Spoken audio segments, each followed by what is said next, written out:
It now smells of wet dog, which is roughly how I feel about the topic of this video. I have filmed this before and thought about it quite a lot. And I keep going back and forth as to whether I actually want to share it because it's quite a personal thing.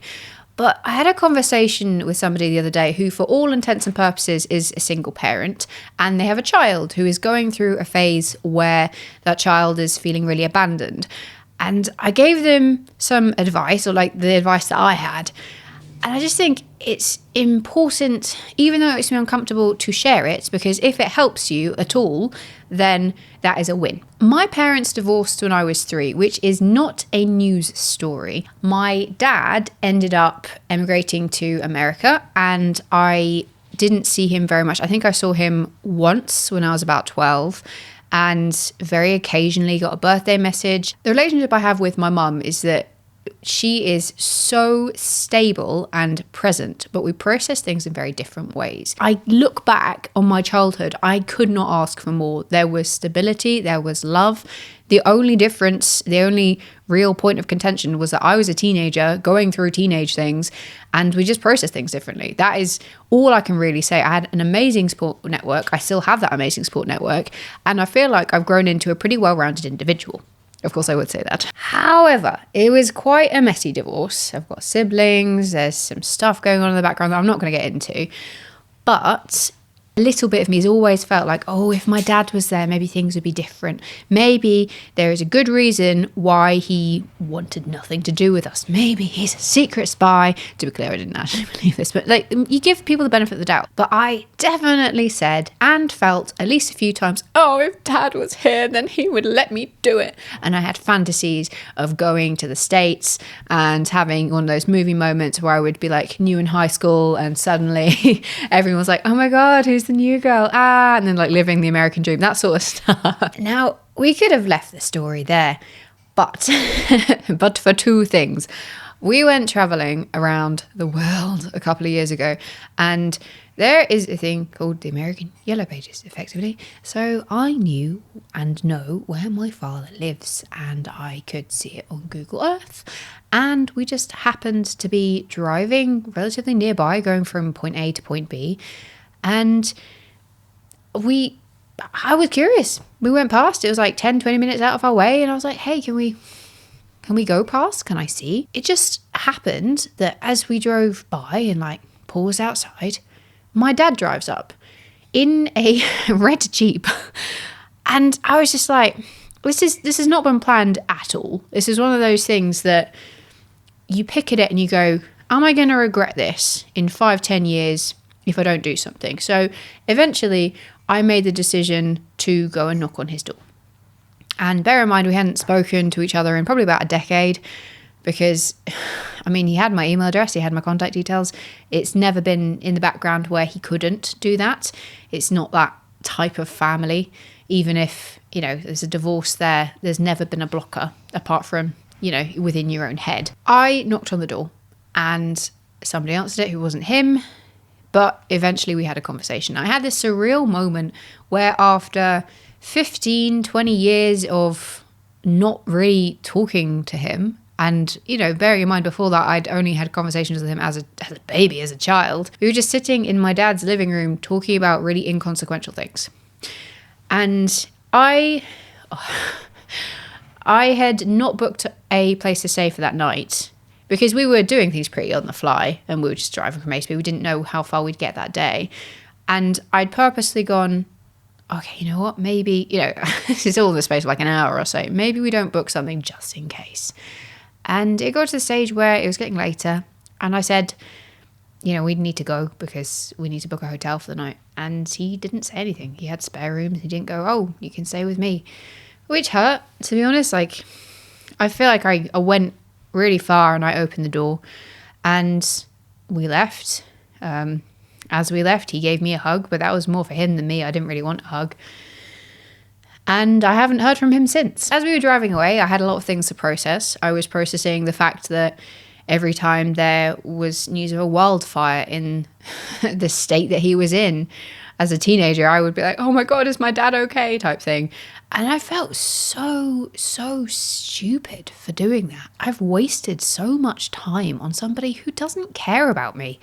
And that's really hard because you just feel stupid. At the end of the day, it took me a little bit of time to realize that the problem is not with how I feel emotions, but the problem is with how he feels emotions, because he is the one who biologically is linked to me. He was married to my mum, you know, they were supposed to have a family. That was the plan. It wasn't like we were accidents, or at least like we weren't planned, but they were married, you know, they'd talked about it and stuff. So the problem wasn't with me, which was quite comforting, especially moving on to the next stages of my life. You wonder biologically how much of that is going to be reflected in your genes, because you don't know. And there are definitely some things that I do where I feel like I'm not emoting as much as I maybe ought to. But I think that's just, I'm relatively ruthless. No, I'm not. Like, I will do the things that need doing and I will be there. And that is what I've got from my mum's side. And the very emotional side I've got from my dad's side. And I think I'm a fair mix of both. I've got my limitations, but I'm also very loyal and I communicate. And that is the important thing, to communicate and think about what you want out of life and be prepared to put the work in. This story is about closure. I had the opportunity that not everybody does to know who my father is and was, and to judge him as an adult.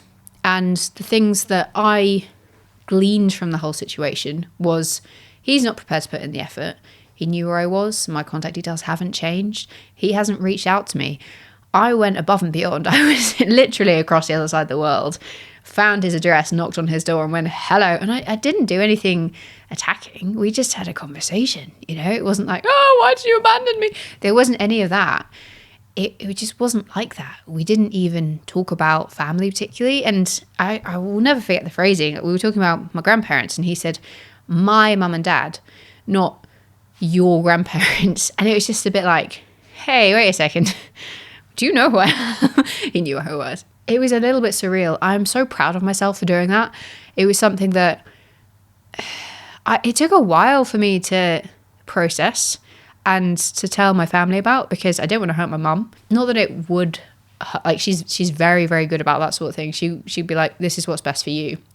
And she would never judge me. Even if it hurt her, she would just be like, that is what you need to do and I support you.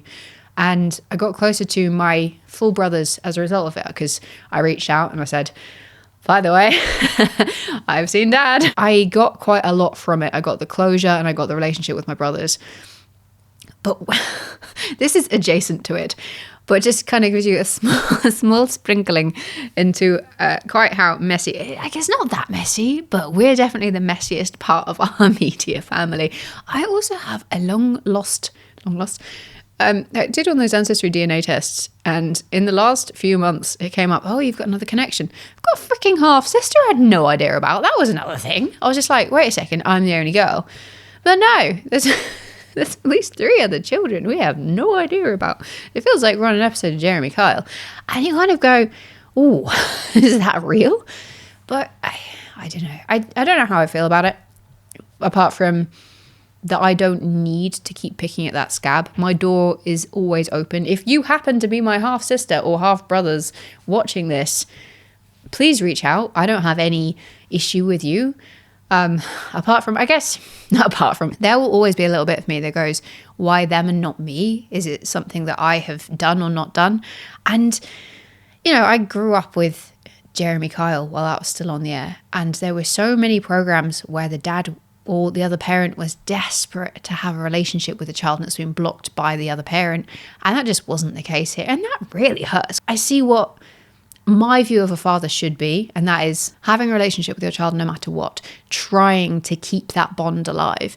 And that's just not what I've experienced. I'm in this super fortunate position to be able to say, you know what, I have seen that person as an adult and I don't think I would have missed too much. Realistically, I have missed a fair amount, but I had such an amazing support network growing up. I was really close with my granddad. He was absolutely amazing. That was devastating when we lost him. But I can't change that my dad wasn't there. Everybody else in my family was. And they gave me the support that I needed. And I am who I am because of them. And I can't change it. And I wouldn't change it because of them, I am who I am today. I like me today. My dad isn't a part of that. But I'm also very, very glad that the partner that I've chosen is nothing like my dad. He's amazing, but that's not the topic of this. This is to try to give you some closure. There are things that you can and cannot change. If you are fortunate enough to be able to go into a situation like that and go, I haven't missed out, then you are lucky. If you cannot do that, I hope this gives you a bit of that closure to go, you know what? Maybe frame it like this. And I'm really sorry that you've had to go through that, because it sucks. It sucks not being normal. It sucks missing out on love. You are who you are. And if any little thing changed, you would be a different person. So try, and it's really, really hard, but try to respect yourself enough to go, you know what? You do not deserve to spend time with me. I'm not going to reach out if you're not going to reach out, especially when it's that parent-child bond. That's really hard because there's a power imbalance. Could I reach out more? Yeah, I could. I could put loads of effort in. But you know what? I'm not going to put loads of effort into somebody who does not give a toss. This is why I don't want to talk about this. But in the spirit of Christmas, and being grateful for who we are and what we've got, just take a moment to be grateful for who you are and to be thankful for the people who were there for you. I am a parent now. I have a baby, just not one who is earthside, which, by the way, is awful. That is, it makes me cringe. But you can only do your best. And your best, really, at the end of the day, is showing up. I want to do that for my child. And I know that my husband will also do that for my child. And everybody we've got around us will do that for my child. That baby is so lucky, because the position that we're in, not everybody is. So I'm very grateful for that. Merry Christmas.